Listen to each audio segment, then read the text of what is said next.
Good afternoon, everyone. Thank you for joining us today. My name is Elizabeth Villarreal, also known as Liz, and I am the chair of the leadership committee here for the ILLCF Alumni Board. Thank you for attending our series of Charlas con Nuestros Legisladores. Today we have the honor, today you have Senator Cervantes with us, but just a few house rules.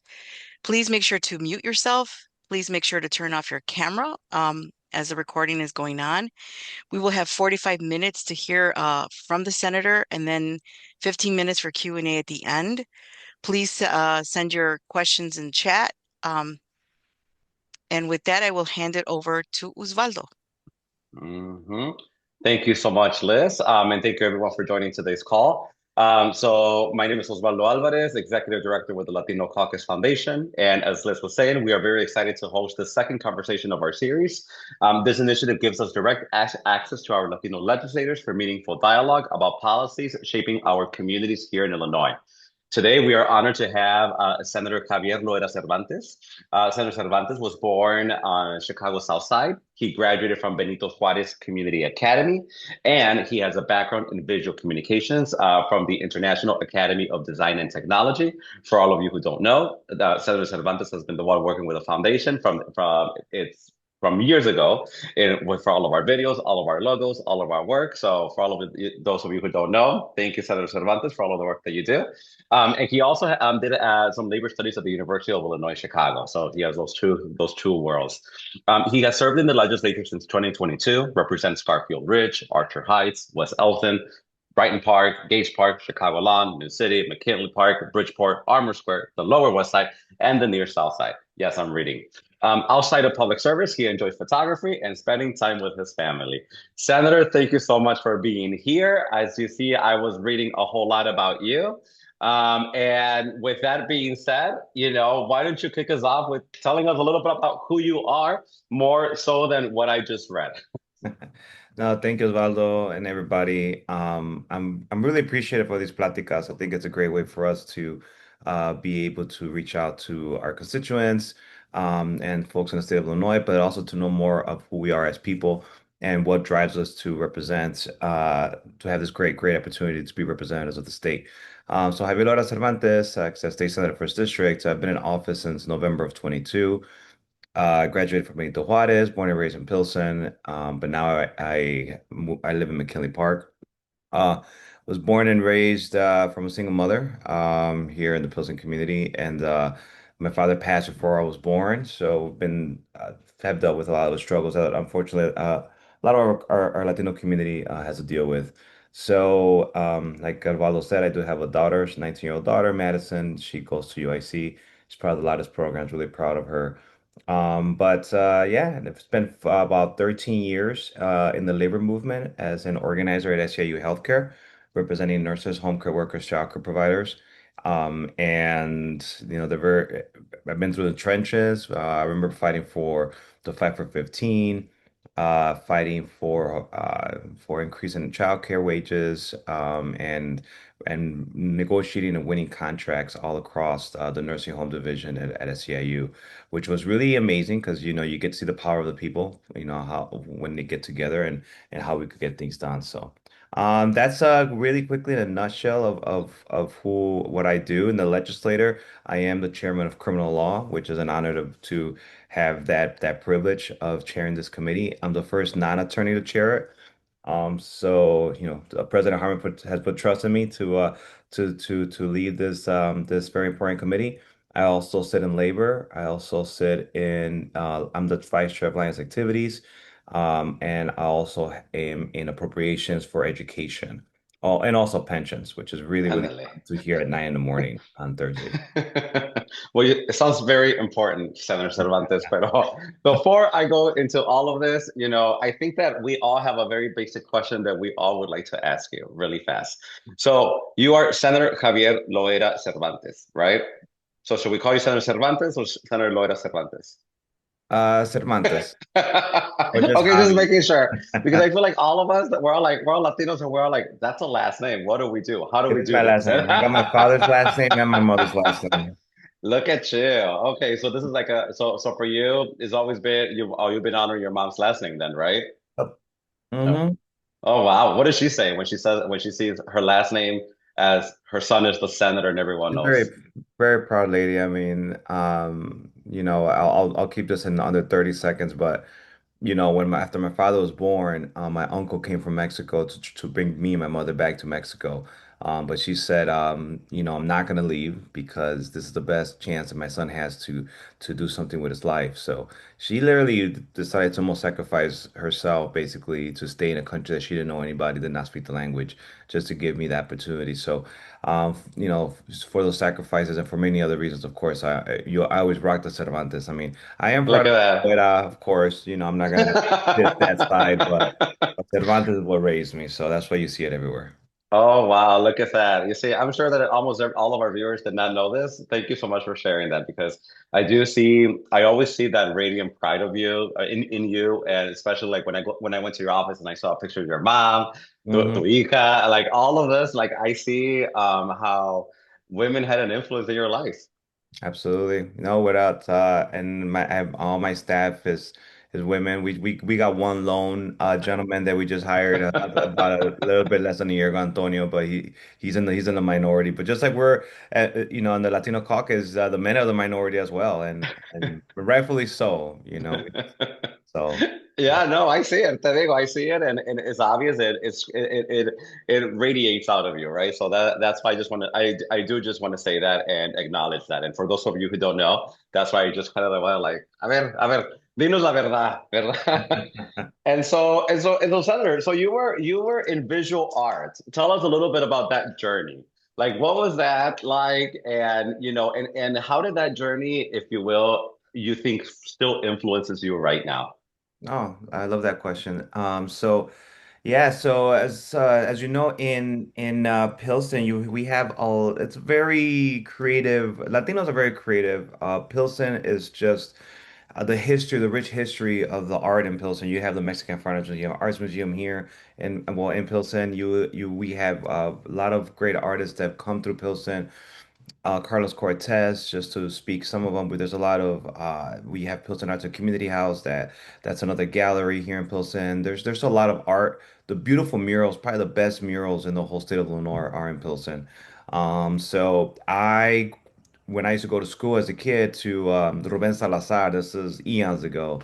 It used to be behind St. Adalbert on 18th Street. I used to see all these murals, and I was really, really attracted to art. So I started sketching at 6 years old.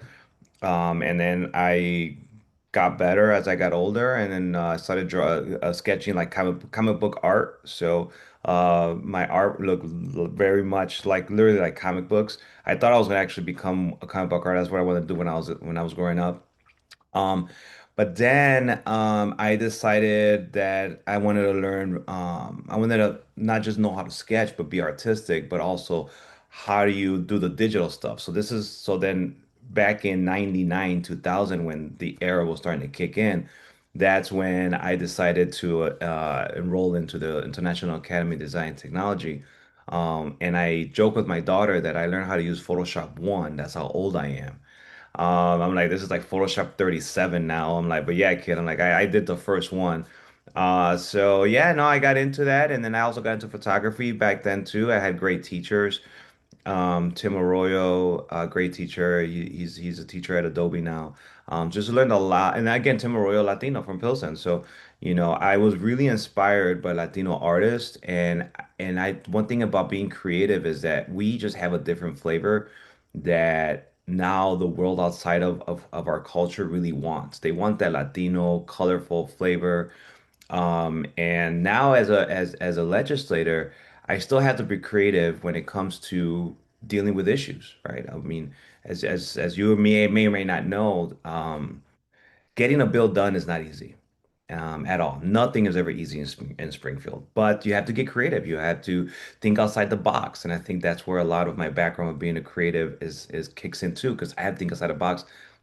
When groups come in and tell me, we want appropriations for this or this and that, like Hope Chicago, I love Hope Chicago. Hope Chicago's, some of you may know, it's they send kids to school and their parents for free. They pick a senior class in CPS and everybody goes free to college. So I love Hope Chicago. And when I met with them a couple of years ago, when I first started as a senator, we had to get creative how we're gonna make that ask. I mean, asking $8 to $10 million from the legislator is not easy. So I gave them the whole like, hey, you got to come down here, you got to wear shirts, you got to be creative, you got to have a chant. Boom, they did all of that, and now they're $16 million in at Hope Chicago, and hopefully we try to get them another 8 to 10 million this year. So, just in a nutshell, where my creativity kicks in, and how I use that now as a senator.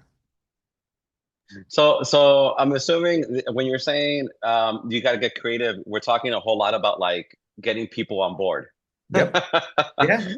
Like, tell us a little bit about that. What is that?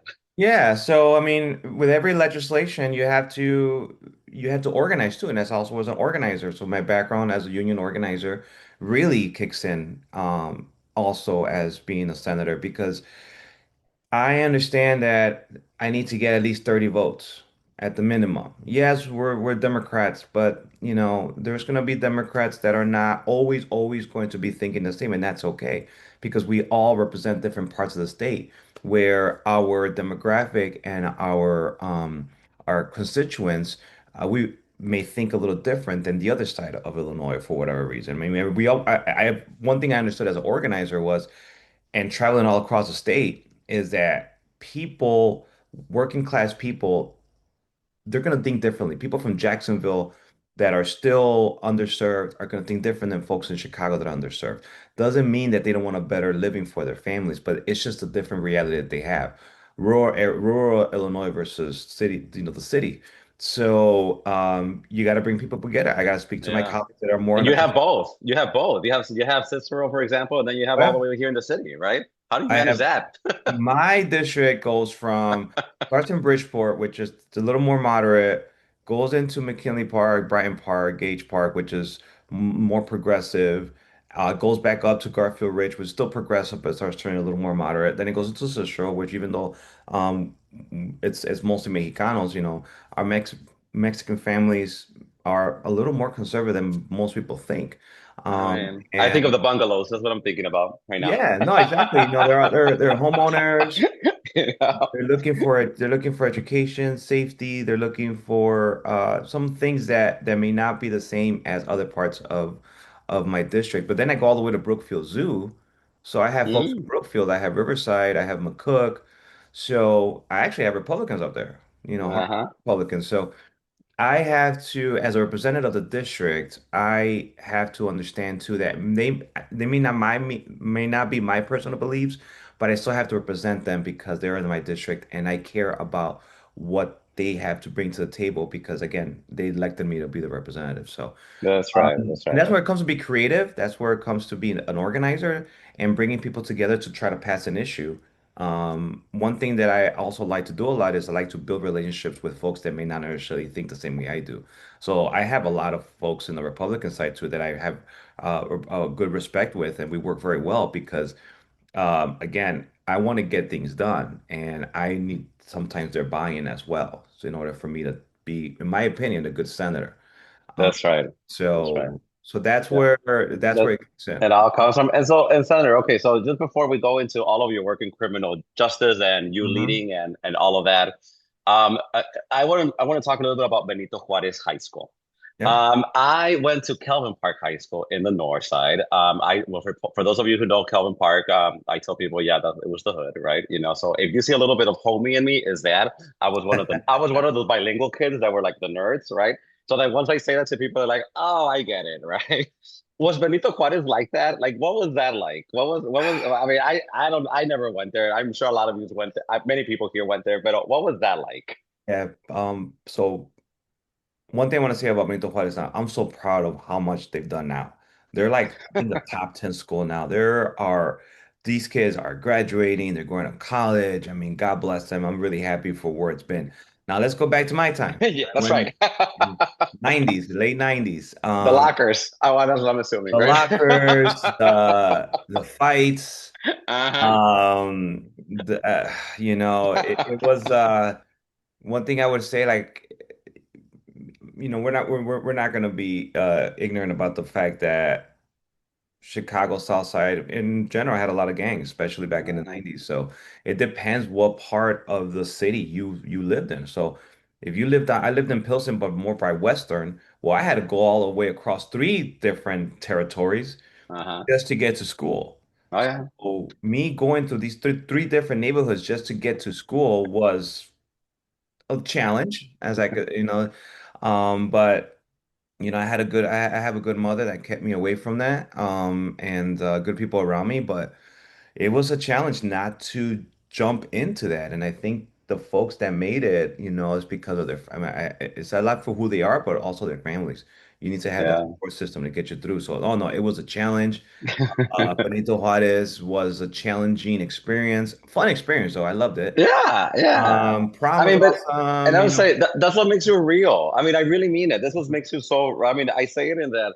Like I always remember when I was once stopped in the street and someone asked me, "So what you be about?" Right? And I was like, "I'm Mexican," and they started laughing at me. Right? I don't know if anyone here knows what you be about back then, right? But No, I'm saying that, you would get checked. You would get checked. You right. would, it depends on the color you wear. It was just, you know, I'm happy that that has changed a lot. I mean, there's still issues, but not as it was in my time.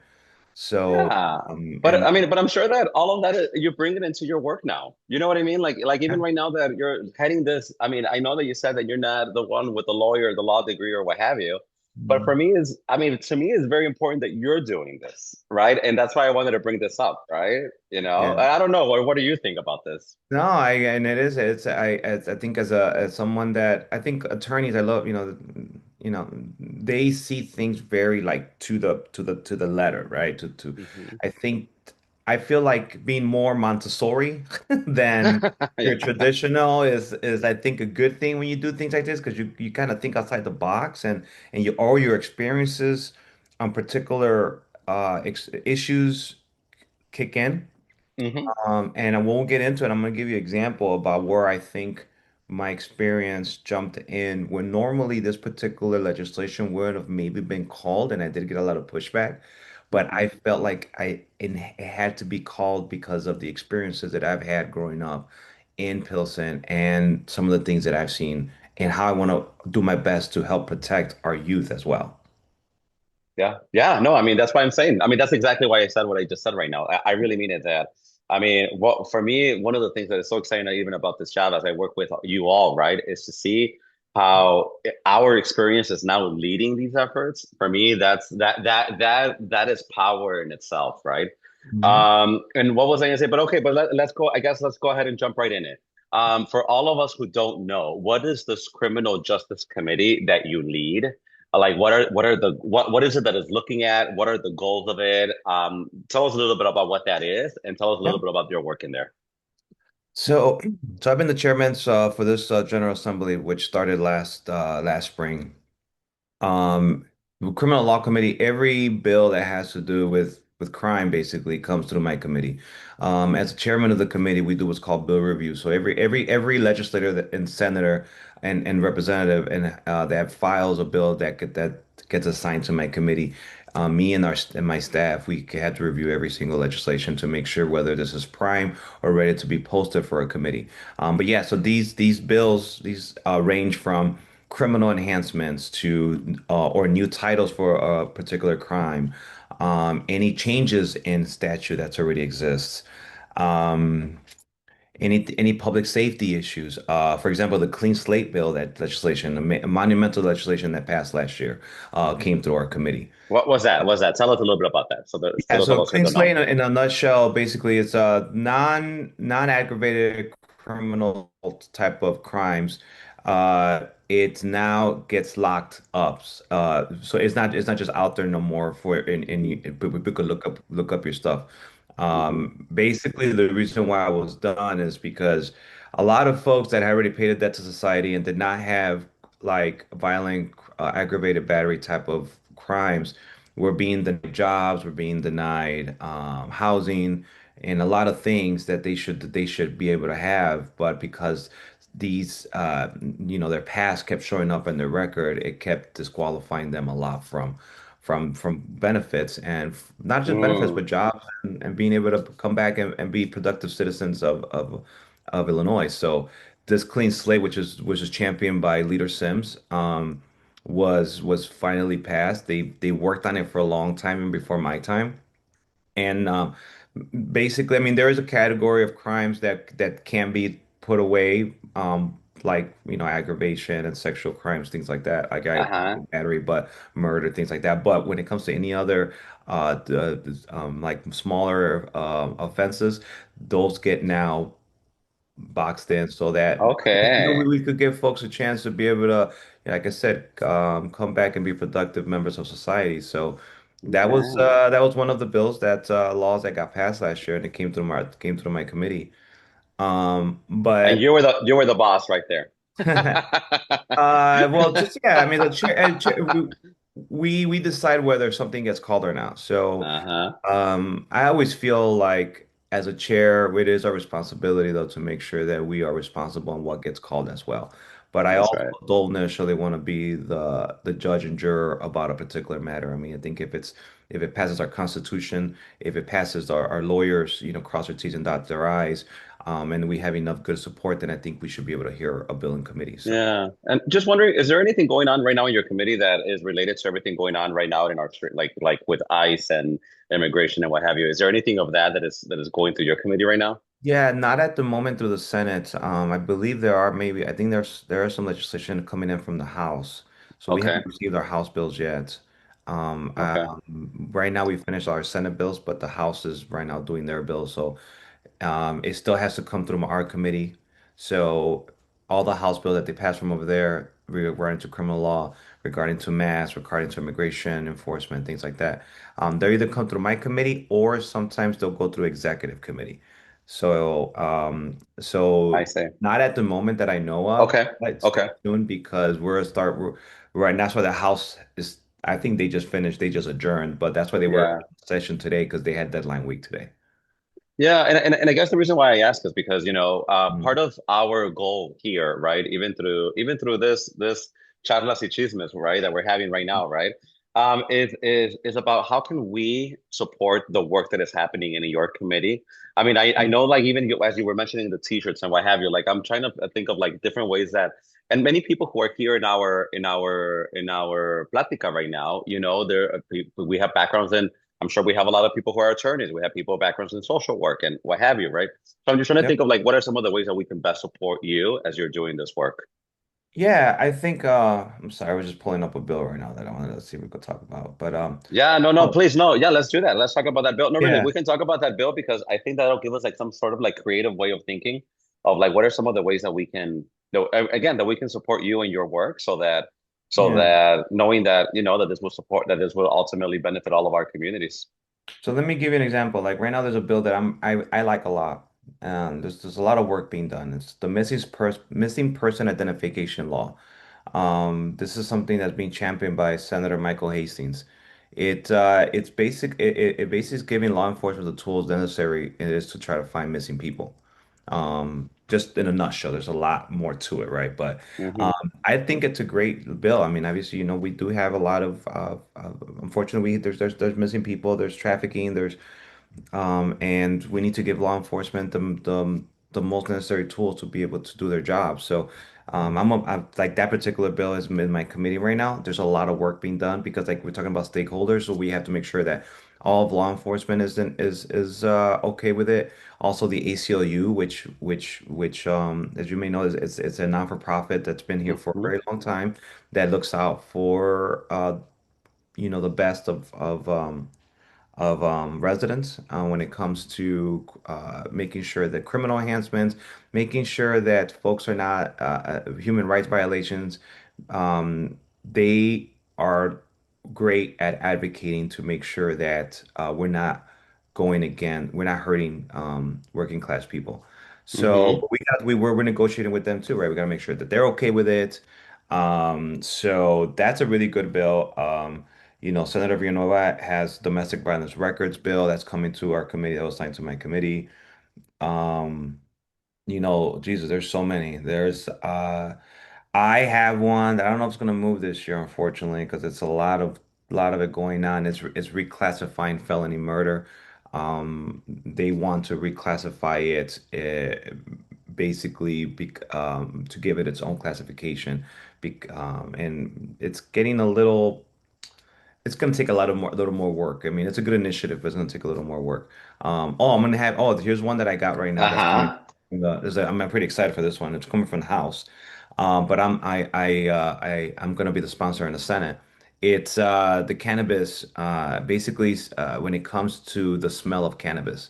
So right now, it's the smell and the burn smell right now of cannabis. So if you get stopped by a police officer, they can't use that as probable cause because so that's one of the things that I'm working with the public defender's office in order to so that can be one now if you have glossy eyes and or they open the window and a bunch of cannabis comes flying through the window and more than that then like that's probable cause, right? But the actual smell is something that we're going to try to take care of because what if again, cannabis is legal in Illinois. What if, you smoked the day before and your clothes smells, and then they say, oh, well, you're smoking in the car, and now they're gonna, you know, Or I went to the Cardi record or B something.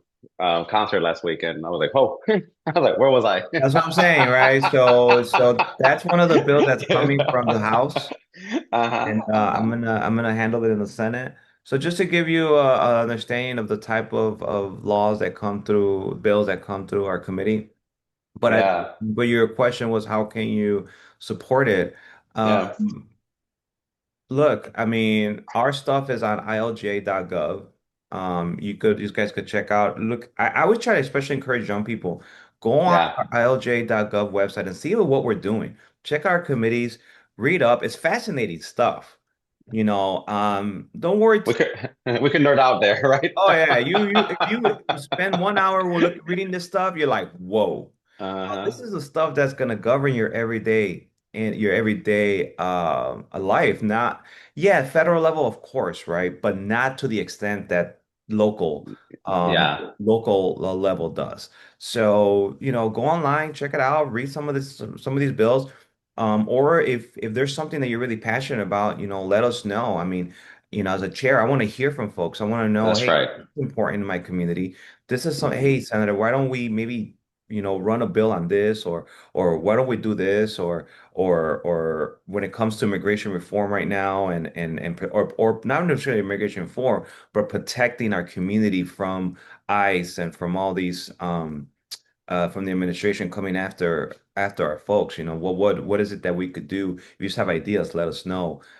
We're doing our best though as legislators to protect our communities as much as we can. And also one thing I also wanted to say is know that as your Latino caucus, we chair very important committees in Illinois. And Mhm. big deal because we're in charge of whether a bill passes or not. I actually moves to the floor or not. I mean, if as a chair, if I don't call it, it's never gonna It make doesn't go, uh-huh. it's That's never right. gonna That's right. make it out. Like I said, I'm the chair of criminal law. Senator Villanueva is the chair of revenue, which she is, where all the money from that comes into Illinois. She's the one that chairs that committee. Leader Castro chairs executive, which is Uh-huh. literally the most important committee in all of the Senate. All the big, big, big, big bills goes through her committee. Yeah. So, and of course, Leader Aquino, I mean, he is in Hmm. leadership. He actually resides in the president's chair. So that is power within the Latino community. But I also want to give a shout out to President Harmon because he sees who how we represent our community, who we are as individuals, and gives us that opportunity to represent not only the Latinos but also working class people all across the state and try to use our life and our experiences to best govern in Illinois. So Yeah. No, I mean, I just want to say, like, one of the things that I keep on telling people is that, even after the census and after all of the work that we've done, the Latino community and population in Illinois is such a significant population, right? And little by little, generation by generation, right, we're making more strides in all of these different spaces, including in public policy and including in elected office, right? And for me, I feel like we are at this juncture of understanding. We've learned the rule book, right? And we're also at this juncture of like, there's pieces of this rule book that don't work for us. How Mhm. can we rewrite this rule book? And now we have people like yourself rewriting it, right? And many times it is things, this rule book criminalizes us, right? As people. I mean, and so I think that's kind of the part that is exciting, if I'm being completely honest, you Yeah, know? and Osvaldo, one thing I'm over here missing out. Um, Leader Evedina Delgado, she sits in a speaker's chair now. I know. And I'm sorry. And then we also have leader Edgar Gonzalez, who's in leadership now as well. So, Yeah. sorry, I just wanted to add, just to know that your 17 members, and soon we're going to have more, are either chairing a very important committee or in leadership. Hmm. So, as for folks that are on or listening, just know that continue to be part and be involved because now you have folks that are there that have real say in what happens in the state of Illinois. That's right. That's right. That's right. And I think that that's important, I guess. And again, for everyone even here to hear, right? That we do have this leadership already here in Illinois. That it is that we are able to rewrite this rule book, but we do need to know from everyone, right? And it is about everyone. It is about hearing our everyone's voices, and it is about leaning into our experiences, kind of like you already do, Senator. Yeah. So, I mean, to me, I don't know. I just gotta say that is a really sense of pride of mine to be able to work with you all, knowing that you guys are doing all of this work. Oh, and You know. and trust me as well. It's an honor to do this, and it's humbling because, like I said, I just said really quick my story, but we all have stories of struggle, and for us to be in these positions is it's a blessing. It's something that we don't take for granted at all. We take this very seriously. Like I'm actually the reason why I'm going to Santa Monica is because I'm gonna go check out alternative high schools in East LA Uh-huh. so that I Uh-huh. can learn what they're doing over there, so that when I come back to here in Illinois and try to help out and figure out what's the best way to help our youth that are going through issues. So yeah, so just Yeah, no, and speaking of that, like what are some of the things that we're I mean, and I say it because I know that here in Illinois, like jail populations are down like 14% or something like that, and I think it's like 25% down in rural areas or something like that. Like what are some of the other pieces of your work? You know, I feel like some people may think of criminal justice as just like, locking people up, right? But I mean, and so what saying is like, what's the other side of that, right? no, there's not just that, it's also what we focus on a lot is helping people, not just like you said, liking people up. It's not about that. That's It's right. about helping people come back to society to help out their communities if after they pay their debt to society. So restorative justice is extremely important. Like we don't if you just have someone just completely locked up, right, and that's it, and they're gonna spend 20, 30 years there, when they come out, um, you want them to be able to give back to their community because and also have wraparound services for them. Hmm. What happens when they don't have wraparound services for them? They end up back in the system, and nobody wins, right? So some they may they and that not necessarily because they want this, because there's no other opportunity for them. There's no Yeah. actually last week I was it was I think their thing organization is called Home Coming Home or Home Chicago. I forgot the name of it. But I was there with Joaquim Noah is supporting it, and it's basically to help returning citizens have housing. So they're fighting for $50 million from the state to help returning citizens. Well, I'd say more returning residents, right? Hmm. Um, uh, be able to get housing because we don't want them back in the system. Nobody Yeah, that's right. Nobody Uh-huh. wins. So there are some of these. There's also some laws that come to criminal law that talks a lot about restorative justice. Like I said, like clean slate. That is restorative justice. We're saying we want to help people be able to have opportunity again. So Uh-huh. that's a lot of things that we do. Now, me personally, um, I love what chairing it, but a lot of things I also do is around healthcare because of my background at SEIU Healthcare. You know, Mm. one of my first legislations was to allow parents of a person with disabilities be their caregiver and get paid by the Department of Rehab Services, because I figured who else could be their best caregiver than somebody that they really trust and Mm. know. Hmm. Hmm. That's But right. also understanding that. A lot of folks, this is going to be the only job, so I didn't want them to lose any benefits. So I also put something on there that any money that you make being a caregiver will not be used against you when it comes to reassessing you for benefits. So Yeah. so things like that, like healthcare is huge for me. I'm always advocating for home care because of I used to represent the home care workers, and home care workers are the ones that help our senior citizens be able to stay at home and not always have to go straight to a nursing home, right? Yeah. The system is always ready to put you in a nursing home, and all No. somebody just needs help. Their No, kids may I be working all day, but they could have a home care worker there helping them, and the home care worker's job is so valuable to these seniors. But they barely, I mean, they have to, they could actually go work at Target and get paid the same amount. So it's sometimes difficult to be able to recruit folks. So we're trying to get more funding and more money to these home care workers because it also costs the state less than having someone at a nursing home. so just wondering, when you're thinking about even like this legislation, like right now that you're talking about nursing home, okay, so my mom is already like in her 70s. How old is your mom, Senator? 80, she's gonna turn 81. Okay. Do you Mhm. go to her when you're thinking about different bills and what have you, like for ask her for advice? Yeah, yeah. And or not only that, I just see her. My mom though still wants to work. She still works part-time. I mean, she was in the That's what I'm hospital. saying. That's She was kind in of the why I was hospital for a asking. while, but now she's ready to come back. She's like, I hate being here. I don't know Uh-huh. why I'm here. At home now, I'm ready to go. So Yeah, I mean, well, that's kind of what I mean. Our family, we know what's up, right? Our family is doing it, right?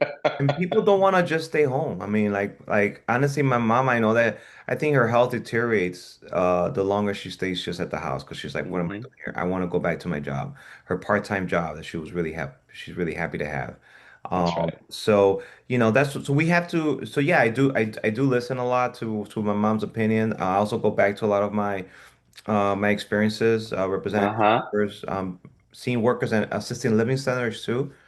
Assisted living centers are a little it's not as much care as a nursing home. It just helps, folks, live their lives, and they're more mobile. Yeah. Yeah. So, like I said, No, no, right now yeah. I'm everywhere. No, And but that's kind of what I mean. Yeah. I'm then, sorry. Go ahead. No, sorry. I Go was gonna ahead, say, please. and then education, I never thought was gonna be my thing, but I passed the FAFSA bills last year that gives high school students time during classroom to fill out their FAFSA. Yes. Oh, And oh. also gives them a point person to help them guide them through the process. Wait, we didn't have the time designated before? They No, weren't given. Oh. now you have to give them time. Oh, that's funny. It's the Because I law. remember I remember when I did it, I was part of Erie House, I want to say. I was in their youth programs and I think they were the ones who helped me. So right now that you're saying that, I'm like, oh, that's probably right. Or maybe there was an organization, but like now it's mandated Not that the inside of the high school school. has to give you the time to fill out your FAFSA during class. Oh, look at that. I have no idea. Look at that. So, I mean, I think that this gives us all like, for all of our listeners, it gives us like an understanding that of all of these different things, kind of like what we were saying earlier, right? In that now we have enough, we have not only do we have elected Latino elected officials, we have leaders in leadership who are the ones who are saying yes, no, what have you, right? Yeah. And so it's really important to tap into all of this, all of us here to build this huge, powerful community, if you will, so that together we can push things forward, right? Now, I do want to I do see that it's 12:42, and I want to make sure that we do give enough time for like questions and what have you. Mhm. Look at us. I did see that in the chat there was a question from David. Mhm. If David is still on the call here, if you don't mind unmuting yourself, introducing yourself, and ask your question. Hi, thank you, Osvaldo. Hello, Senator. My name is David Segovia, and my question was regarding like some of the bills that you discussed, and one of them was the HB 1312, Mhm. the bill that protects immigrant communities and from ICE and them entering courts and schools and hospitals, whatnot. So, I guess the question that I have is, how do you measure like the long-term outcomes of those bills and how much it protects the immigrant communities. I recently also moved to Brighton Park, so I'm also in your district. So I also Oh, wanted to awesome. thank you for your work. Oh, well, thank you Yeah. for getting on. I think that's a great question. We put a lot of work into that. It was not an easy bill because unfortunately, I mean, I'm looking at it right now, I just pulled it up. Most everybody in the legislature supported this bill. Um, it was our four pillars, right? To try to help our communities from the ICE attacks. As much as we are hoping that we're able to help our folks, I mean, it's really difficult to go against the federal government. As you can see, the administration could care less about our sanctuary state too. Um, this is where, and then now Osvaldo said something earlier, and I think this is a great point we could bring up right now, is this is where educating our community comes in. So we need to educate as such as a caucus, as a foundation, the community on their rights. So there are some rights on here where you could actually, for example, if there's a school out there that does not have a plan, as soon as this went into effect about dealing with ICE, then there are measures where we're going to hold them accountable. So we do have ways to hold folks accountable. If a hospital doesn't have a plan, we're going to hold them accountable, right? We from fines to warnings to different ways that we're going to be able to hold them accountable. As a courthouse, so we do, and now also a private action. So some of these have private action. So as a private resident, if they violate your rights, you could actually go after the entity.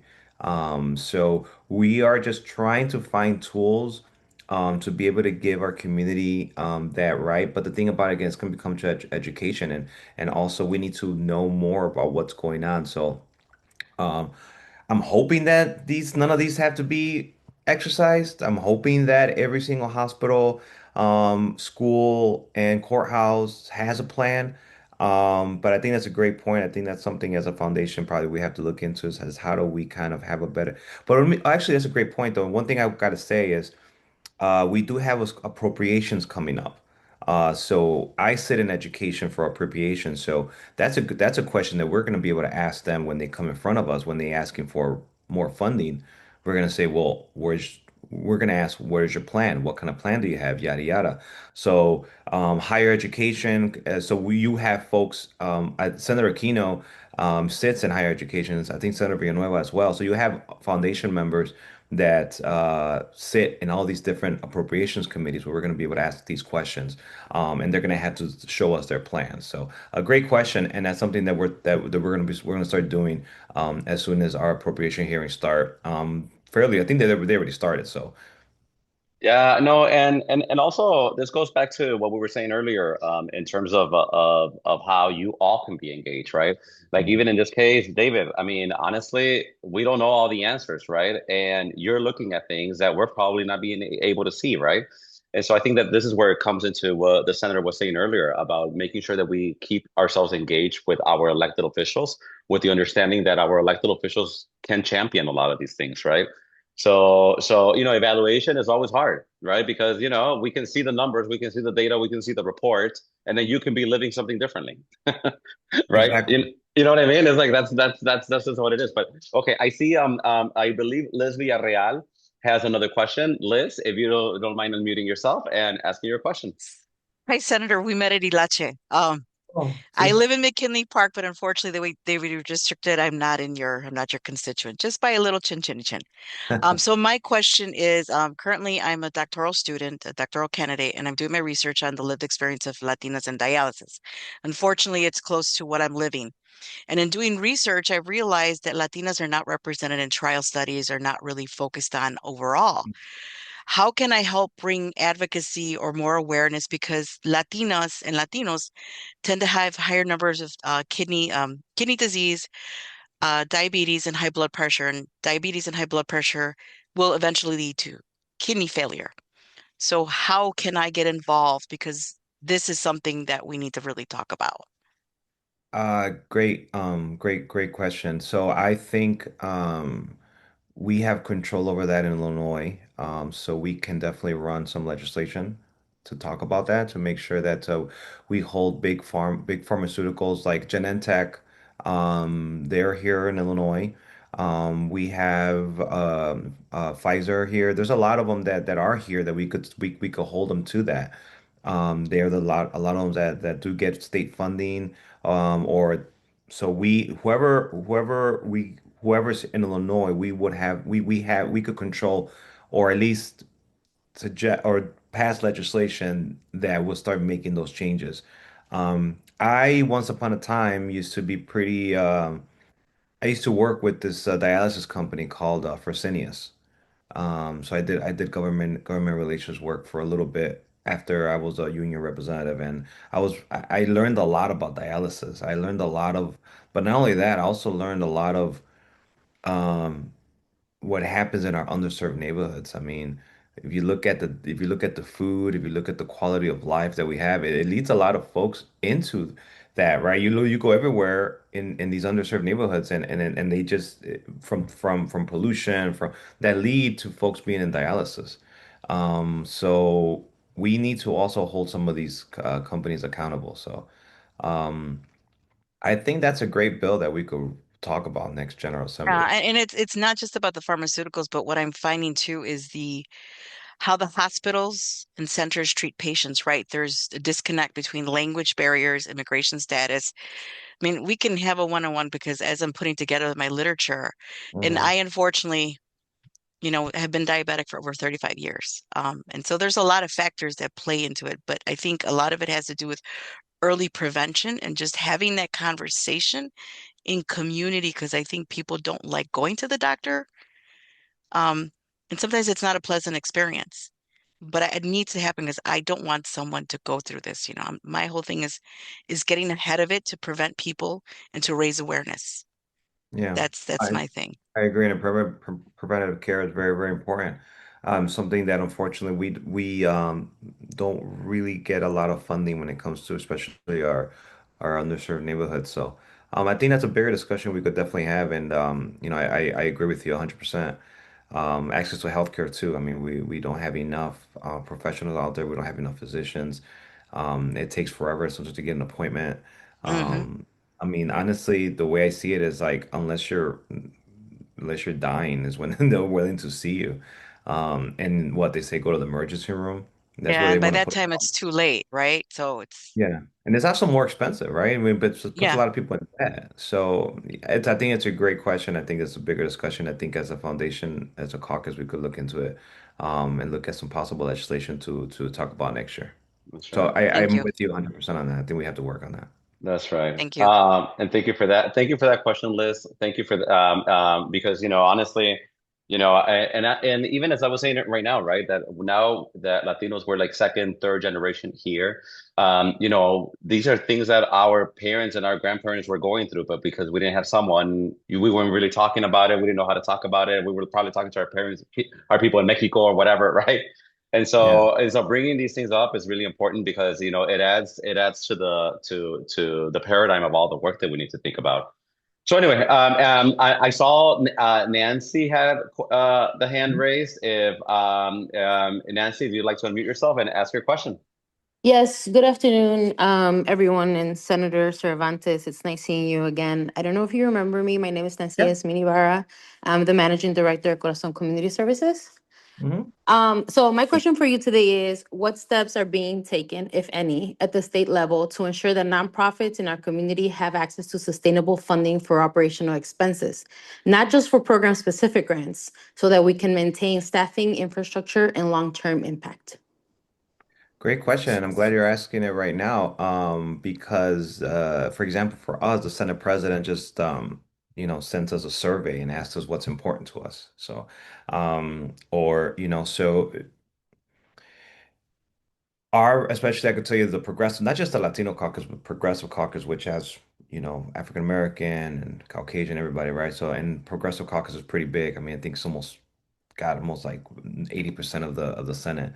Um of the Democrats. We want to make sure our not-for-profits are funded.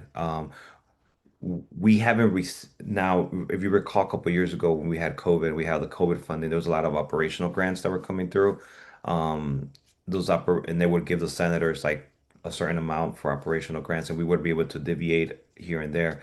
Um, what we want to make sure though is that the funding for the non-for-profits, especially the ones that are doing the work, I mean that they're doing the ones that are doing the work in our communities, when it comes to healthcare, access to justice, violence prevention, that they receive. I mean, for me, I'm saying that they need to receive an increase in funding, not just keep the bottom line. You know, Mhm. you got parent mentors that are great in the neighborhoods we got to make sure that they get what they're asking for. I think their ask grant was 25, 26 million, I think, or maybe I'm Mhm. wrong, but I know it was over 20. So Yeah, like I it said, was. these are the important um, funding levels that we don't just have to keep, we have to increase. But that's also, though, where we have to continue to advocate for progressive revenue. And and I'm not sure if some of you may know what that means, but there's a Progressive Revenue Alliance out there in Springfield coming down almost every day, lobbying us so that we could adopt progressive revenue measures, like, for example, the digital tax. You know, Mhm. we got to make sure that the billionaires here that are making billions in Illinois are paying their fair share. So that's one of them, right? So we have there's all these different ways that we could bring more revenue into the state, but that does not put on the backs of working class folks. So I agree with you. I mean, most of us are trying to make sure that all of our organizations receive an increase in funding. Unfortunately, I'm sure you've heard this before. I mean, I'm sure you hear it every year, but I think more this year than the past. You know, we have an administration right now that's keeping close to $9 billion from the state. So Mhm. we have to figure out a way to fill that hole up, keep our funding, and but also be able to make sure that our non-for-profits are being funded. So, you know, we have our priorities. Budget talks are happening as of now, as we speak. They're going to really wrap up when we come back from break. So in 2 weeks, it's going to be 7 weeks straight of pure nagging, negotiating, Budgets. fighting, Hmm. scratching, you know, going crazy down there, making sure that trust us, we're going to fight hard for our non-for-profits and our community to get the funding they need.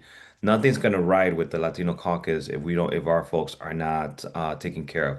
You know, shit, we'll do whatever we got, excuse my French, we'll do whatever we got to do to make sure that our communities are funded.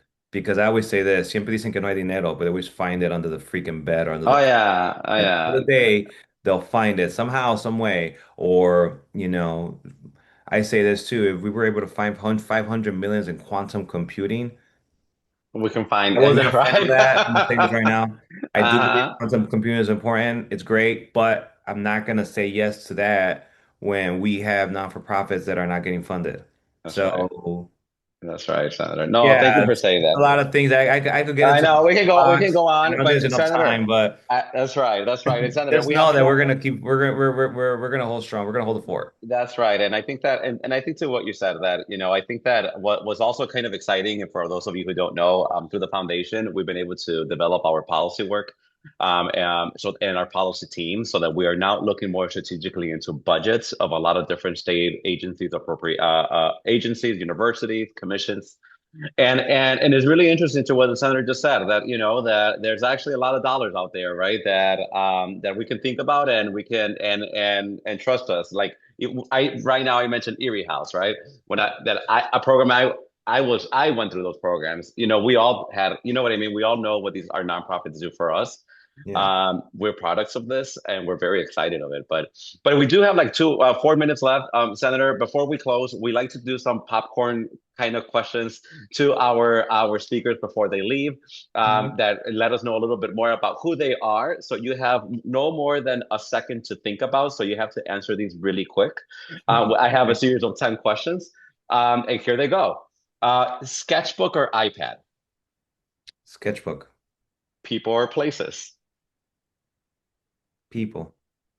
Mole or birria? Mole. Thanksgiving or Christmas Eve? Thanksgiving. Ándale. Museums or street murals? Oh man. Street murals. That was a hard one. I know it. Pencil or pen? Oh, a pencil. Music or silence? Oh, music. Absolutely. And if you had 1 hour to work on something, what would you work on? Photography. Ándale, míralo. I kind of knew that answer.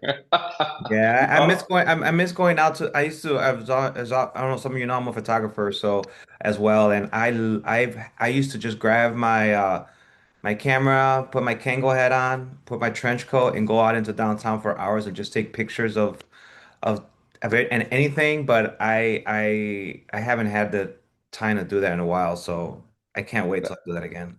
that's right. I'm witness to this, everyone. I was in a delegation trip with Cesar Cervantes, and lo and behold, the camera was there, and I was like, he's really taking pictures right now.